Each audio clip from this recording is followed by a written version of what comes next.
It all started when I got divorced. I got kicked out of my home. That's when things started getting really hard.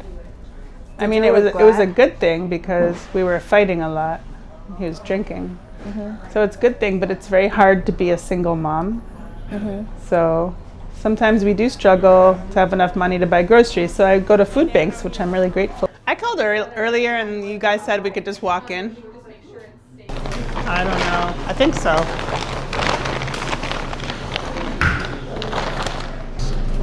Asian apple vinaigrette. With both burgers. So I have this boneless ground lamb leg. Oh, wow. Yeah. That one. And Can I get another hamburger? I can only give you some. Are they good? With bagels? My kids love bagels. Oh no, do we have any more bags? It's okay. I have 5. Use this one. Use this one. My parents are getting older, they're in a nursing home, and it's a really big adjustment. We lost our house. Luckily, we're selling it to good friends, but for 2 years, my heart has been broken. It broke me, and this summer I'm getting stronger. So it's my resilience is coming through, and I can see how strong I am through hard times.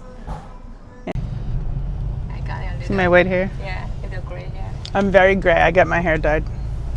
You did? Mm-hmm. When did you start? Oh, that's cute. Coffee. Sandwiches. Shall we do Ooh, it? Maybe. All right, do it. But you're not hungry. No, I just had lunch, but I can drink something with you. But check it out. All these new places. Well, the biggest thing has been my house in Maine. And I spent all year trying to think of a way to save it. And it's just heartbreaking. It's like, Maine's like, Bungalow Ridge is like my best friend. So that's the biggest thing that has been so hard for me and challenging to get through. But I feel like once I came up here for the summer, it's gotten easier. Once I'm here, it helps me accept things more. My mom was an amazing cook. She'd always make these beautiful meals, and we'd have big parties with all of our friends in the community. And we'd all go sit down at the dock and have drinks, and all the parents and the kids would be there and go swimming, just like we do now. Our house was always like, my mom was the host a lot of the time. So there was always so many celebrations and eating lobster. And then when a couple years ago, my parents had to stop coming because they were in a nursing home. So kind of that joy and that magic from growing up, disappeared over the years. And then this summer, it's like it really disappeared. So it's been 40 years. 49 years. Yeah, 49 because I'm 49. Oh I was God. a baby. I was 3 months old when I came to Maine. My parents adopted me when I was 3 months old. So my parents adopted me June 24th, 1977, and they brought me right to Maine because it was the summer. So, and we stayed in the Todd cabin because our big house was being built. My parents would give me a bath in the sink, they said. I don't remember. Oh, that's cute. Then my dad built the big house over a year, and then we lived there. And it was much smaller. And then over the years, he made additions like the deck, the porch, the laundry room, the tool room. You spend so much time on designing, maintaining the house, right? I know. So I miss it there, but I was so grateful to have it in my life. 2 to 3 years ago, my mom got really sick and she almost died. She had kidney problems, and then she got sepsis and a big infection in her whole body. And she was in the hospital, and she looked like she was going to pass away. She really didn't look good. She was hallucinating because of the medicine they gave her, I think. And that was really hard to watch and scary. But then she got better. And then she started falling. And then my dad started declining last year. And he broke some bones, but he's falling. Yeah. A few months ago, he wasn't falling, ever. They need so much care. Like, my dad needs to be lifted out of bed. My mom does too, like 2 people. So it's just too hard to have them in our little cabin, We'd need like full-time nurses. So. Tell me something about you discussed with them to send them to facility. You have to talk to them, and they have to say yes, right? Yeah, my brother did a great job finding the places, and it was close by. He's been in charge of, the accounting and the payments, and we made a trust with the money, their money, and he's been amazing with organizing everything, arranging hospice for my dad, which started a week or two ago. Did your dad say no before you decided to send him to the... He didn't even really know what was going on. But he was upset a year or two ago when we had to tell him that he couldn't drive anymore. Oh. He was really mad. So, Losing his freedom, you know, because he got lost and he got confused when he was driving. so is He it got like into an accident. based on the diagnosis, or you just tell him you cannot drive? Well, he got into an accident. Oh. He went over the Newport Bridge and he didn't know how to get back. He asked a postal worker, like in a mail truck, how to get back, and then the postal worker was like, I'm going to take you back over the bridge and get back. And then in the same day he got an accident. Oh gosh. So Yeah. not bad. He didn't get hurt, but we just knew that it was time. Yeah. So, Yeah. and he was very angry with me and Todd, and we just said the police took it away. Did you? I don't want him. I want my driving. I want to drive. I love driving. Felt so bad. He has a doctor, and they diagnosed him with dementia. He did. Yeah. He did go but- to doctor. And he every has year. bladder cancer, so he went to, is it a urologist? I took him a couple times. Uh-huh. Do you think his temper also changed? Yeah, it just slowly builds up. You know, and it looks at first like just forgetfulness, but then Yeah, maybe. after a while you see their brain is changing, and that's just a natural aging process. It's the mind's way of slowly forgetting things and losing your eyesight a little because it's getting ready for your next life. And some people are fine. I don't know why. Some people are clear, some people are not. Genetic, and Genetic. also, and you are facing the worst stage right now because they are now in the nursing house and they need so much money. It's so expensive. It's terrible. Is there any way you can find a cheaper one? The government looks back 5 years to see if you have any assets. So it makes you not qualify for 5 years. It's kind of complicated, but it's called a 5-year look back. So he's on the waiting list for the VA. That's totally free, right? So, but he's on a waiting list. The waiting lists are very long. Oh, I see. So, and it's kind of nice that my parents are together in the nursing home, although they don't do a lot In the together. same, how much month for them? I think it's $25,000 each a month. For each? I think so, yeah. I think that's what my brother said. I can't remember now. I So thought that's it was why we like- needed to sell our house. He had 3 houses, Okay. so it's Alright. expensive to have 3 houses. Uh-huh. Did you sell other 2 already? Yeah, Alright. Connecticut and Rhode Island, Okay. and then now Maine, but not the Todd cabin, so that's good. So even if we had to sell the Todd cabin, I'd still live up here in the summer. I'd find a way. So You're adopted kid, and you feel very responsible to take care of your parents. Why? take after them. Yeah. Well, they're my parents. They're the only parents I've ever known. Because we love my parents. I love them so much. They've given us everything. I mean, yeah, times were hard when you're growing up, you know, like times can be hard. But that's just part of life, you know. So we take care of our parents. Were you They scared? took care of us our whole lives. We have to give back, you know. Just comes naturally. Are you scared one day they will be gone? I'm not scared. I've You're watched not? them get older, and it's kind of beautiful. Even when they're losing their minds a little bit and not as clear. I just think it's such a natural process. It's kind of beautiful. You know, like I've watched 2 people die before, and it was beautiful. And instead of just, you know, like my age, I'm 49, just imagine having a heart attack and just keeling over. But watching them decline it's just beautiful to watch them. That's all I can say, really. It's not, like at first I was sad and I would cry when I would go there. And it's still emotional sometimes to see my dad just in the bed like a vegetable. But Did you talk to him? I don't like that part. No. Yeah, but he doesn't really engage in conversation that much. It's just kind of one-word answers, like, oh, hi. And then kind of drifts off to watch the TV the nurse put on or something. Does he recognize you? He does. He does. He doesn't say Callie, but so, and I'm the only one that visits really, except for sometimes some friends from Maine will visit. Like the Proudies visited last week, 2 weeks ago, and that was so nice. And the Mayos visited over the year, and the Flintermans. But other than that, they don't have any visitors. My brother doesn't visit. He visits maybe twice, maybe 3 times a year. So I just feel very responsible. To go And visit. sometimes it's a lot. I wish I had more support to go see them. I feel like it's all on me with them, and then raising my kids. It's called the sandwich generation. You're smushed in between your parents and kids. I have the same problem. Yeah. But at the same time, it makes me feel good that I can do it. It's like a challenge, and someday my kids will take care of me when I'm older, if I get to be old. And it's just, you do it, and then your kids hopefully learn to be good people and do it for you. That's true. My parents have instilled in me all the qualities. My mom always said never give up. So, and their strength getting through life, I think, has been instilled in me. And I always remember, don't give up, don't give up. She said that? Yeah. And then obviously all parents are driven to keep going by their children. That's one of the point of having children, that God made children, is just to keep you going even when you don't want to go anymore.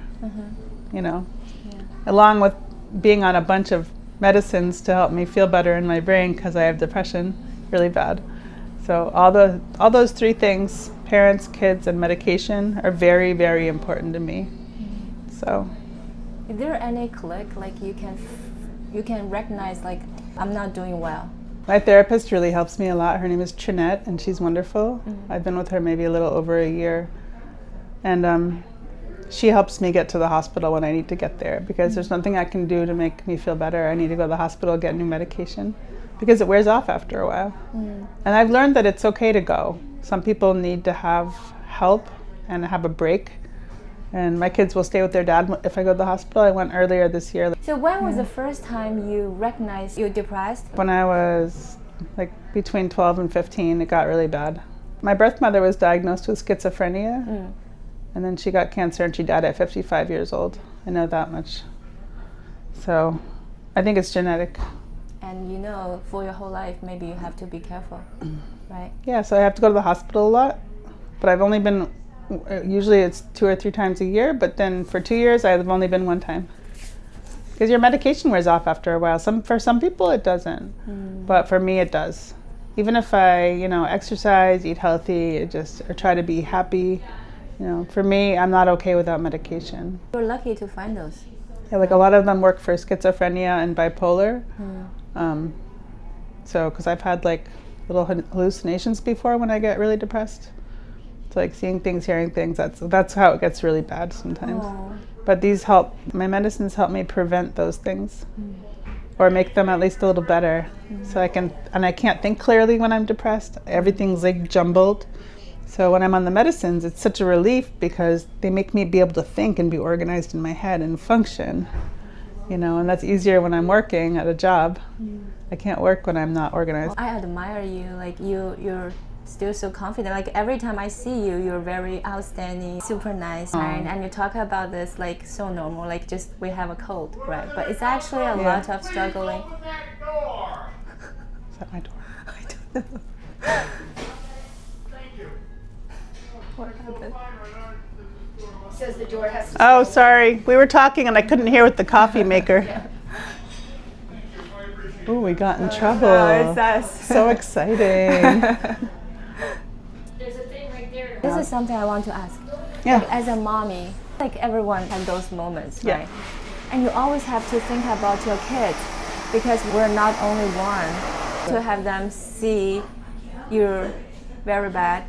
And how do you talk to them? As they've gotten older, they ask me questions sometimes, like, Mommy, why do you get depressed? And we don't talk about it a whole lot, but now that Thomas is 17 and Anna's 11, I can kind of just wrap it up in a nutshell and say like a summary, What did you say to them? Like, yeah, I get depressed, I take medicine, sometimes I have to go to the hospital, and then I feel better, and they understand that. They don't really ask too many questions. You wait for them to ask you.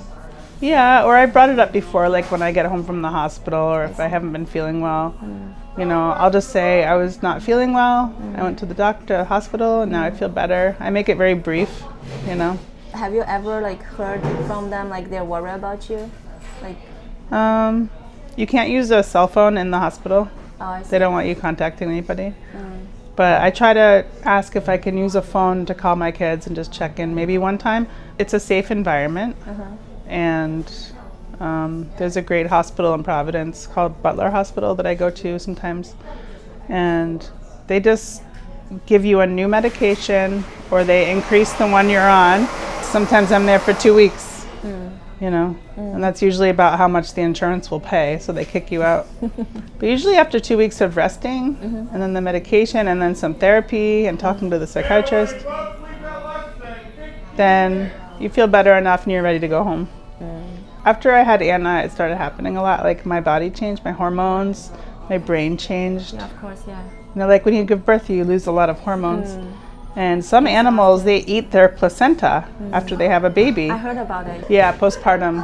Yeah. Okay. I did for both my kids. Oh no. But I've learned you have to ask for help.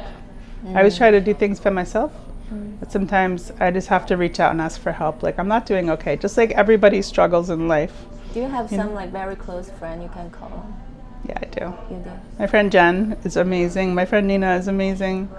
My friend Trish and Natasha, those are my closest friends at home. You call them? Yeah. Okay. And my therapist is really important because she really understands. You have her personal number, you can just call her anytime? Yeah. That's nice. Or text her, Oh, or I that's see her nice. on Tuesdays. So she'll pretty much tell me when I need to go. Yeah, so what I was saying is that it's scary. It was scary like 10 years ago when it started happening, because it was so horrifying. You're like so not well, and then you get taken to this hospital. But then now, the last time I went in March/April, I realized like, oh, I get to rest now. Like I didn't feel as horrible as I did the last times, which is scary. Like I still felt horrible, but it was like, oh, okay. Sometimes when you're a mom, you just need a rest. I can sit in, they don't have couches, but I can just sit in the chair and do nothing if I want. And when you're a mom, that's like amazing. Like I don't have to go to work. Yeah. Like I'm gonna rest my brain, recharge, you know. So. Do you feel like now you can handle stress better, or you feel still it's your subject? It's a good question. I feel like, as we all do as we get older, we get stronger and more wise. So I feel that. My way to handle stress before was bad. I was eating a lot. Yeah. And well, now I try to leave the house. I try to just get some exercise outside. I try to also. The only thing with the side effects with the medications I take are it makes me gain weight, and then I get skinnier, then I gain weight again, then it's always back and Unstable, forth. yeah. So then when you're heavier, it's harder to exercise because you have more weight on you. So I haven't been very good at exercising, but when I get depressed or stressed like you, I try to get out of the house or go for a walk, walk the dog, you know, or go see friends. That always lifts me up, gives me more energy. Yeah, you have to keep going for your kids. Some people give up and they leave the world because they just want to. Yeah. I'm not going to do that. I have to keep going for my kids. I have to teach them. I have to make sure they're ready to be in the world as adults. You know, just like we all have to do as parents. Thomas had problems in-person school, bullying, fighting. But Thomas is doing so much better, and he likes being able to drive now, having the independence. Well, he didn't see his dad for about a year, maybe for a half an hour during the whole year. But he's making progress because since Christmas time, he's been seeing his dad every other weekend. Some weekends he skips because he doesn't want to go. He wants to be with his friends. Did he ever talk about his dad with you? He was very angry at his dad for a while. No, but I think he's been a little bit more understanding about his dad. I'm not sure if they have conversations about Bud being sick. I know that Anna does a little bit because she'll tell me, you know. So, I mean, I'm sure it's a really hard thing to watch your dad have cancer, and I don't honestly know how well he's doing or not well he's doing because I don't talk to him, but I still care about him. You know, I hope he's going to be okay. I know some divorced people can be friends. but I'm ready to forgive. you forgive. I've gotten mature. Yeah. Hopefully he would be too. But I don't know how it would be if we were friends. He didn't want to get divorced. He's angry, or he was angry. So He must have very hard, difficult time. I feel bad that he's alone. I'm not there to help him. Take I wish our marriage could have worked out, but it was just, it's not better your now. fault. But it's really hard being a single mom financially, having to pay the rent. Like this week I can't pay rent, you know. And then the child support got cut because he was on disability, and now he's back at work, but I'm still not getting, my lawyer said I can't get the full amount again. So it's hard just to be able to find groceries. I go to the food bank, and to pay rent sometimes I tell my landlord I can't, then she gets mad at me, you know. Before your dad was rich, right? Yeah, my dad would pretty much gave me money my whole life. Yeah. And so that's been one of the challenges of me not being able to, like, And you never feel not like being it's good at financial responsibility and having to really support myself. So that's what I'm facing at 49 years old. My dad was very artsy. He would create things. He would build things. He wanted to go explore things. He wanted to go different places. There was an old amusement park or something, and I have pictures. I'll show you sometime. They're at my house. Probably the 70s. And the whole carousel was being taken apart. I don't know how they found this out, like but it was at Gus and Renee's hometown, Pepperell, Mass. And so my parents decided with their friends they would buy the carousel. I don't know how many horses, and they split them up. My parents took like 4 or 5, and some other people took some. Yeah. And that's how we got the carousel houses. My dad mounted them on the ceiling, and It's not easy. yeah, it's like a swing. need, And like- who knows if it's really safe anymore, but Anna swings on it. Yeah, yeah. So, but that was such a magical part of Yeah, growing that up. little details when I was sitting on the couch and thinking, wow, he really spoiled you. You're a little princess for him. But it was kind of like, I feel like it was like modest spoiling. My dad had money. He never drove like a BMW. He just drove a Jeep. Yeah, he was the best dad. Still is. My mom was amazing. But a lot of my friends or family say he should have made a trust just so the house would be saved. And there's a lot of things. What if, you know. But we all make mistakes in our lives. I know it's So- very hard for you these days when you're living next door and Yeah. seeing your house. Yeah, but I'm getting used to it more. But there's anger, there's sadness, there's grief. There's a lot of emotions, but there's also happiness that I just could spend my life, half my life there. Yeah, You like watching movies? I love movies. I haven't been to a movie theater in a while except for kid movies.